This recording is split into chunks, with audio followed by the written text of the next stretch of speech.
Coucou, c'est Agathe. Allez, on termine cette roue des signes zodiacaux, cette ronde des signes du zodiaque, avec le signe d'eau, le signe des poissons.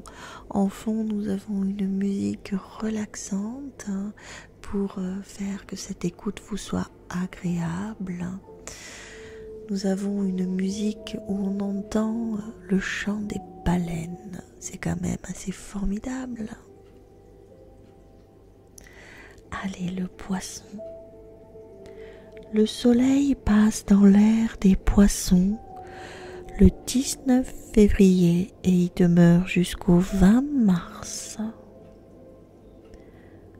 L'heure de la fonte des neiges, des pluies, des crues, des chrysalides, le début des bourgeonnements de la nature qui boit les eaux et ranime la sève tout en se dégageant de la torpeur hivernale.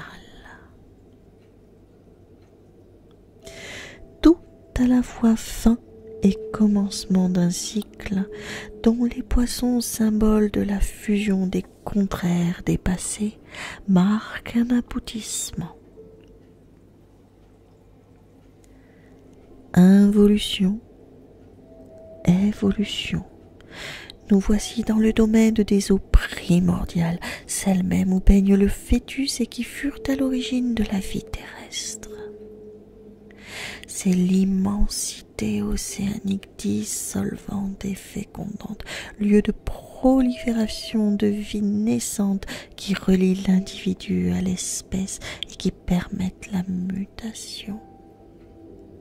Le monde phénoménal purifié par le verseau retourne à ses origines et s'y régénère, tandis que le natif du poisson atteint une vision plus ample de l'univers et concentre son action sur la réalisation de la fraternité humaine.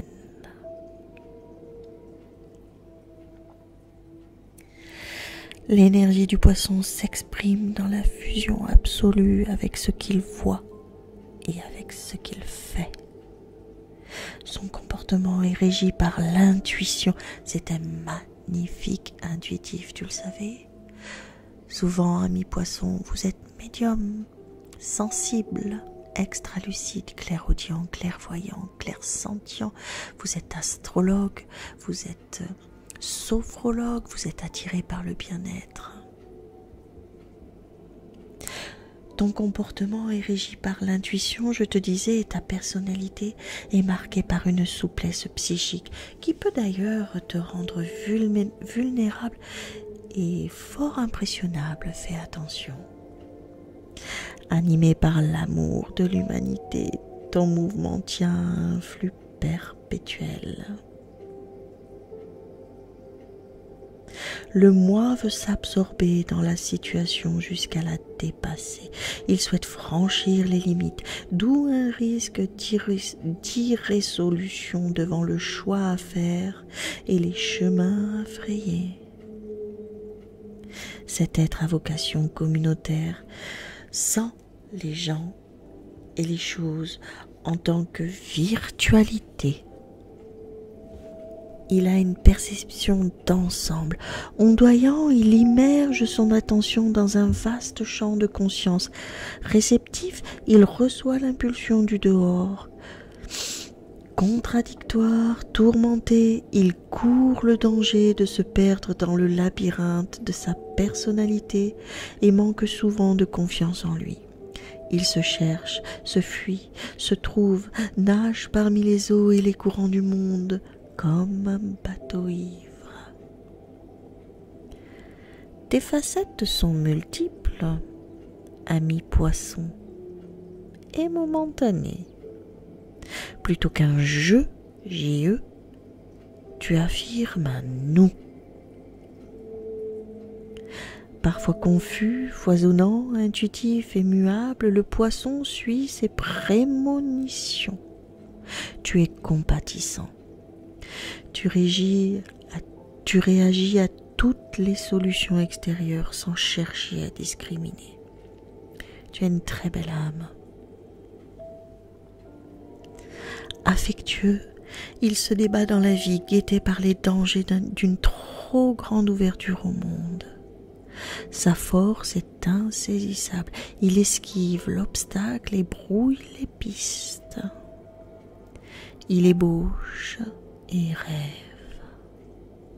Ou se perd dans des paradis artificiels. Attention à tes addictions, ami poisson.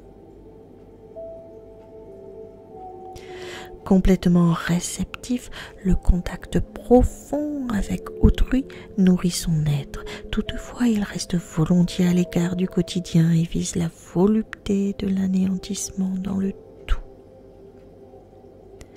Il a tendance à accomplir ce retour à l'origine en passant par l'abnégation, le sacrifice. Il peut réaliser la fusion, devenir, comme dit le Tao, le king dans la vallée de l'univers. Ami poisson, tu es fabuleux. Tu es un des signes les plus réceptifs, les plus sensibles. Bien sûr, lisez vos ascendants et on vous en dira beaucoup. Mais franchement, le poisson, c'est vraiment l'intuitif number one de la roue du zodiaque. Le ami poisson, ce qui te représente beaucoup dans le tarot, c'est la tempérance que je t'ai mis ici. Tu sais partager avec grâce. On t'invite quand même avec cette tempérance à te modérer, à te tempérer. Après, tu es le chaud et le froid. Tu as tendance à faire passer ces eaux, à faire ce mélange des eaux c'est créateur ce phénomène. Et tu es aussi bien eau douce qu'eau salée et tu aspires au changement. Tu impulses la nature, le côté primordial des choses, tu impulses la vie, la création. Tu vas permettre à l'explosion de la vie. On le verra après avec le bélier, où le bélier, c'est la vie, c'est le feu. Toi, tu es juste avant cette impulsion. Tu es apaisant, tu es calme, et ça, c'est ton côté dans l'émotion.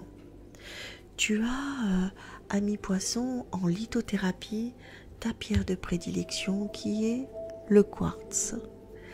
Et celle qui l'est encore plus parmi toutes, c'est l'aigle marine. Alors je suis désolée, j'ai que mes boucles d'oreilles en aigle marine à vous faire voir. Mais c'est ça, l'aigle marine. C'est une pierre bleutée, transparente. Là, elle est un peu plus foncée, mais il en existe encore des bleus encore plus transparentes. Un peu translucides comme ça, mais bleutées. Le quartz aussi te va très très bien. Le quartz clair. En plus de l'aigle marine, tu as aussi la turquoise qui te convient bien, en fait toutes les pierres bleues, et le lapis lazuli également. L'améthyste, elle va t'aider à contrôler tes impulsions émotionnelles, sache-le, et à contrôler tes passions. En particulier lorsque tu dois prendre des décisions très importantes qui te nécessitent beaucoup de réflexion, de méditation. L'aigle marine, quant à elle, elle le doit, l'aigle marine, ce nom-là, à sa couleur, c'est vraiment le symbole de ton signe. Elle a beaucoup à voir avec le romantisme. Elle évoque Aphrodite, la déesse grecque de l'amour, sortant de l'eau, sortant de la mer. Ainsi, c'est pourquoi elle est directement liée à ton signe, si passionnée, si romantique. N'hésite pas à la porter, elle te permet de prendre des décisions judicieuses et avoir une plus grande tranquillité d'esprit. Tu as la topaze aussi, la topaze bleue qui ressemble aussi à l'aigle marine, pas la topaze impériale, pas la jaune, la topaze bleue. Elle peut aussi être rouge, jaune ou verdâtre, mais je te conseille la bleutée, elle te correspondra à merveille. Et la topaze, elle fonctionne sur ton côté un peu timide parfois. Oui, ça t'arrive d'être timide. Merci de m'avoir suivi tout jusque-là. À bientôt, c'était Agathe. Tchuss!